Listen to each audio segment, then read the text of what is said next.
Jillian POV. Nasaan ba talaga tayo? Ba't di ko pa pwede tanggalin yung nakatikip sa mata ko? May lakad ka baby. Masyado ka namang atat, pang-asar niya. E nasaan ba kasi tayo? Saglit. Malapit na tayo, saad niya at nalalayan akong maglakad. Saan ba kasi ako dinala ng lalaking to? Yan, nandito na tayo. Huwag kang aalis dyan ha. Baka mahulog ka, mahulog. Inalis niya ang pagkakahawak sa kamay ko, at maya-maya lang ay di ko na narinig na nasa tabi ko siya. Hoy Carlos, nasaan ka na? Pasaway ka, iniwan mo ako dito. Sigaw ko. Huwag kang OA, nasa harap mo lang ako. Tanggalin mo na yung takip mo, utos niya. Tinanggal ko na ang piring sa mata ko, at bumungad sakin si Carlos at may nakahandang picnic dito sa cliffside. Ano ito? I want to date you, saad niya at lumapit sakin. Hinawakan niya ang kamay ko, at umupo kami sa nakalatag na sapin. Natapos kaming kumain at magkatabi kami ngayon at nakahiga, pinanood ang mga bituin sa taas. You know what? This is the place we first met, napalingon ako nang bigla siyang nagsalita. What? Tanong ko at umupo. Carlos POV. We first met here, saad ko. How? Akala ko nung unang pagkikita natin ay dahil dun sa fixed marriage, saad niya pero umiling ako. Flashback. We're on a family day but, lumayo muna ako saglit sa parents ko. Especially my annoying sister. While I was walking, I heard a loud scream coming from the cliffside. Agad akong tumakbo paakyat dun pero walang tao. Maya-maya lang ay narinig ko ulit ang sigaw hanggang sa may nakita akong isang batang babae na mahuhulog na sa cliff. Help me! Tili niya nang makita niya ako. Hinawakan ko siya sa braso at hinela paakyat. Nang makaapak ulit siya sa damuhan, ay kaagad niya akong niyakap at nagpasalamat. End of flashback. Jillian POV. Ever since that day, we became friends. Close friends, we're completely inseparable. Until, tumigil siya saglit. Until what? Tanong ko. Until you had an accident with your parents. Na comatose ka nun, dinala ka ng parents mo sa States para magpagamot. Few years later, you woke up. I'm so happy that you're awake. Ang kaso, wala kang maalala. You and your parents stayed there for a few years. Dahil dun tinuloy ang pagtitherapy sa'yo. Then, we met again. Actually, I was so angry with my parents cause they want me to marry another girl. Bata pa lang pinangako ko na sa sarili ko na papakasalan ko ang babaeng niligtas ko. I didn't thought that you are that person I saved. When we're kids, you introduce yourself as Kate. Ginawa ko lahat para ikaw na mismo ang mag-back out sa kasal. I even hurt you, right? Sambit niya na ikinatawa ko ng bahagya. But, then, I found out that your second name is Kate. I investigate about your past and learned that you had an accident. I confronted my parents and they said, it's you that I saved. Since day on, I changed. Minahal kita, tinuring kitang bilang asawa, inalagaan kita. Halos makapanakit na ako kapag nakikita kitang may kasamang iba, especially boys. So, you're the one that my parents had been talking about, saad ko. I love you so much hubby. Thank you for saving me. No, I should be the one thanking you. Thank you so much for staying by my side, even though I had hurt you a dozen times. Forget about that hubby. I already forgive you. I love you baby. I love you too, hubby. Baby, can I ask you something? What is it? Pinatayo niya ako at may kinuha siyang maliit na box sa bulsa niya. Kusang tumulo ang luha ko nang bigla siyang lumuhad at buksan ang box. Will you marry me again, baby? Yes baby, I will marry you, again and again and again. Hindi pa siya nakakatayo ay agad ko na siyang niyakap, kaya binuhat niya ako. I love you so much baby, saad niya nang ibaba niya ako. I love you too, sambit ko. Can I ask you another thing? What is it? Can we have another baby? Agad akong napanganga dahil sa hiniling niya. What? Seryoso ka? Akala ko ba okay na yung tatlo? I changed my mind. So can we? You know I want a big family, right? Napakagat ako sa ibabang labi ko at hindi makasagot. Nag-aalinlangan kasi ako eh. Hindi naman sa maghihirap kami, kasi saksakan ng yaman ang mga pamilyang pinanggalingan namin, kahit mag-anak pa kami ng isang dosina okay lang pero. Dun nga sa 3 naming anak nahirapan na ako, paano pa kaya kung ilan pa?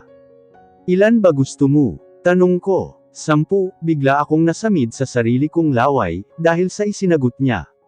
Tiningnan ko siya na hindi makapaniwala, kaya tinawanan niya lang ako.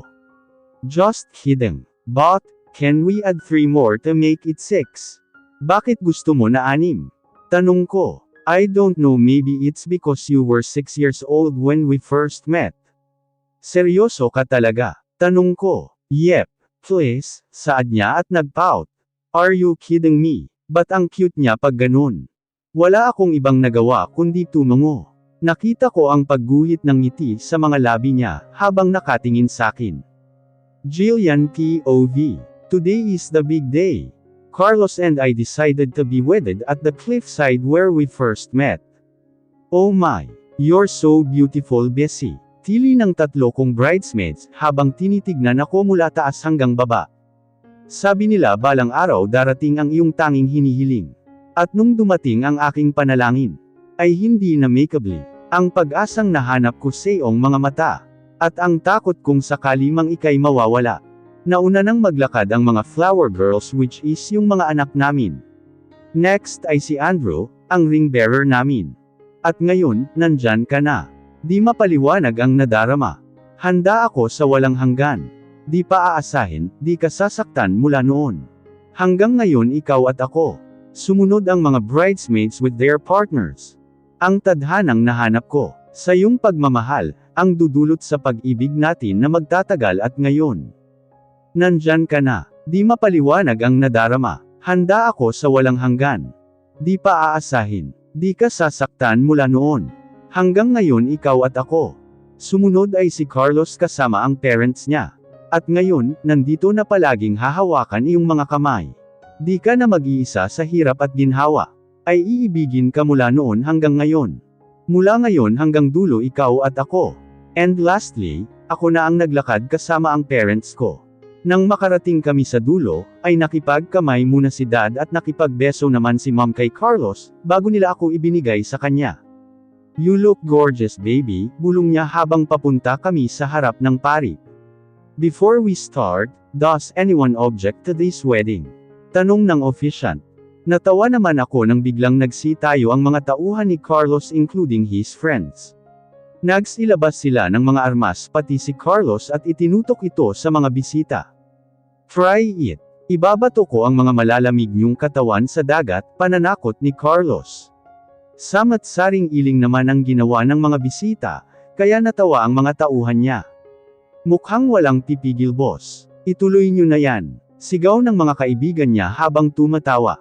Sinenyasan niya ang iba niyang tauhan na ibaba na ang armas, at siya naman ay binalik na niya ang hawak sa pocket niya. We are gathered here in the church to unite bride and groom in holy matrimony. Marriage is an honorable estate, and is therefore not to be entered into lightly, but reverently, advisedly, soberly and with God's blessing. Today, they will receive God's greatest gift. Another person to share with, grow with, change with, be joyful with, and to stand with as one when trials and tribulations enter their lives. It is fitting, therefore, that we should on this occasion begin by asking for God's blessing on this marriage. Matapos yun sabihin ng officiant ay nagdasal na kami. Vows. I, Carlos, take you, Jillian, to be my wife, to have and to hold from this day forward, for better, for worse, for richer, for poorer, in sickness and in health, to love and to cherish, till death us do part, according to God's holy law, and this is my solemn vow. I, Jillian, take you, Carlos, to be my husband, to have and to hold from this day forward, for better, for worse, for richer, for poorer, in sickness and in health, to love and to cherish, till death us do part, according to God's holy law, and this is my solemn vow. Exchange of rings. I give you this ring as a symbol of my love and faithfulness. As I place it on your finger, I commit my heart and soul to you. I ask you to wear this ring as a reminder of the vows we have spoken today, our wedding day. Sambit niya at sinuot ang singsing sa daliri ko.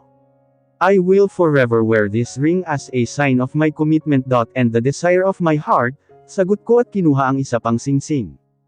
I give you this ring as a symbol of my love and faithfulness. As I place it on your finger, I commit my heart and soul to you. I ask you to wear this ring as a reminder of the vows we have spoken today. Our wedding day, isinuot ko na ang singsing sa daliri niya. I will forever wear this ring as a sign of my commitment, and the desire of my heart, sagot niya. Eternal God, help Jillian and Carlos to fulfill the promises they have made here today, and to reflect your steadfast love in their commitment to each other. Give them kindness and patience, affection and understanding, happiness and contentment. May their family and friends continue to support them in difficult days, so that their love for each other may continue to grow as long as they both shall live. Jillian and Carlos, having witnessed your vows for marriage before God, and all who are assembled here, by the authority vested in me, I now pronounce you husband and wife. You may now kiss the bride. Anunsyo niya. Humarap kaming dalawa sa isa't isa, at tinaas na niya ang belo ko. Hinawakan niya ako sa magkabilang pisngi at tinignan diretso sa mata. I love you baby, bulong niya. I love you too hubby, bulong ko at pinagdikit na niya ang mga labi namin, kasabay ng paghiyawan at palakpakan ng mga tao. May I have this dance wife? Tanong niya habang nakalahad ang kamay. Tinanggap ko ito at dumiretso kami sa gitna. Sinimulan ang pagtugtog kasabay ng pagsabay namin, at palakpakan ng mga tao. Are you happy? Tanong niya habang kami ay sumasayaw. Of course. Sino bang hindi sasaya na ikasal sila sa taong mahal nila? But, this is the third time we're getting married. And, that's not a problem to me. Kahit ilang beses pa akong ikasal, wala akong pake. As long as ikaw ang papakasalan ko. I love you hubby. I love you too baby, niyakap ko siya at nagsitayo na rin ang ibang bisita para sumayaw. Napabitaw ako nang bigla siyang magmura. Bakit? I can't take it anymore. Kumunat ang noo ko at magsasalita sana nang hilahin niya ako palabas ng reception. Hoy, saan tayo pupunta? Tanong ko, sa hotel, la. Agad-agad, di pa nga tapos yung party eh. I don't care. I want you now. Saad niya at pinasok ako sa loob ng kotse. Nakarating kami sa hotel at agad na dumiretso sa room namin. Nang makapasok kami sa loob ay agad akong sinandal ni Carlos sa pader tsaka hinalikan. Carlos, maliligo muna ako. Wag na, mabango ka naman eh. Saad niya at patuloy sa paghalik sa leeg ko. Sige na please, sambit ko at nilayo siya. Fine, you have 5 minutes. Kapag di ka pa lumabas ng banyo, susugurin na kita doon, 5 minutes lang. Fine, saad ko at dumiretso na sa banyo. Natapos akong maligo at nag-bathrobe muna ako, tsaka lumabas ng CR. Paglabas ko ay di ko siya nadatnan doon. Carlos, tawag ko. Carlos, natigil ako sa pagtawag nang may biglang nagtakip ng bibig ko. Ang tagal mo maligo, bulong niya sa tenga ko. Nilingon ko siya at naka-bathrobe lang siya at bagong ligo. Oo nga pala, nakalimutan ko dalawa pala ang CR ng room na to. Magsasalita pa sana ako nang bigla niya akong halikan. Patuloy kami sa paghahalikan hanggang sa binuhat na niya ako at hiniga sa kama. Yamakap siya sakin at kaagad din namang tinanggal ang bathrobe ko. Nakapanloob na lang ako ngayon sa harap niya at siya naman ang sumunod na nagtanggal. Parehas kaming nakapanloob na lang at hinawakan niya ang magkabila kong kamay, at patuloy akong hinahalikan sa leeg papunta sa dibdib at hanggang sa tiyan. Baby, you're so sexy, bulong niya. Siguro naman hindi ko na i-explain kung anong nangyari. Basta for short, we made love that night. Jillian POV. Mommy, we're going na po. Nandito ako ngayon sa kusina nang biglang magsalita si Andrew. Nilingon ko siya at nilapitan. Where's your sisters? In the living room po, Tumungo ako at dumiretso kami sa sala. Nakita ko si Chanel inaayos ang buhok niya habang si Trixel naman ay nagsusuot ng sapatos, at si Zella naman ay inaayos ang laman ng bag niya. Nasa taas pa po, sagot ni Chanel. Zexel, you're doing it wrong. Andrew, help your sister, utos ko. Tumango naman si Andrew at binuhat tsaka pinaupo sa sofa si Trixel, at si Andrew na ang tumulong sa pagsuot ng sapatos ng kapatid niya. Kids, you ready? Napalingon ako sa nagsalita at nakita ko si Carlos na pababa ng hagdan. Yes, Daddy. We've been waiting for you. Reklamo ni Zelen at tumawa naman sila. Alright, let's go. Hinalikan ko muna ang mga bata sa chicks nila. Bago sila lumabas ng bahay, lumapit sakin si Carlos at hinalikan ako sa labi. Ihahatid ko lang sila then, I'll go back here. Wala kang trabaho? Tanong ko. I do but I took a leave. And why? Para masundan na natin sila, napanganga ako pero ngumisi lang siya ng nakakaloko. See you later mommy, bulong niya at hinalikan ulit ako sa labi bago lumabas ng bahay. By the way, 14 years old na ang kambal ko, habang si Trixel naman ay 9 years old at ang isa ko pang anak na babae na si Zelen Heidi ay 8 years old na. Lumalaki na rin sila kaya gusto na ulit ng lalaking yun na sundan na ang mga anak namin. Nandito ako ngayon sa kwarto nang may narinig akong kumalabog sa labas. Tumayo ako at bubuksan sana ang pinto, pero kusa itong bumukas at bumungad sakin si Carlos. I've been looking for you everywhere. Nandito ka lang pala, sambit niya in a husky way. Naihatid mo na sila. Kalmado kong tanong kahit kinakabahan na ako sa gagawin ng lalaking to. Pumasok na siya sa loob at sinara ang pinto. Babalik sana ulit ako sa kama, nang hilahin niya ang braso ko. Nagkalapit ang mga mukha namin, habang ang kamay niya ay nasa bewang ko. Bakit? I miss you, bulong niya. I miss you too, ngumiti siya at pinagdikit ang mga labi namin. Narinig kong nilap niya ang pinto, bago ako binuhat at dinala sa kama.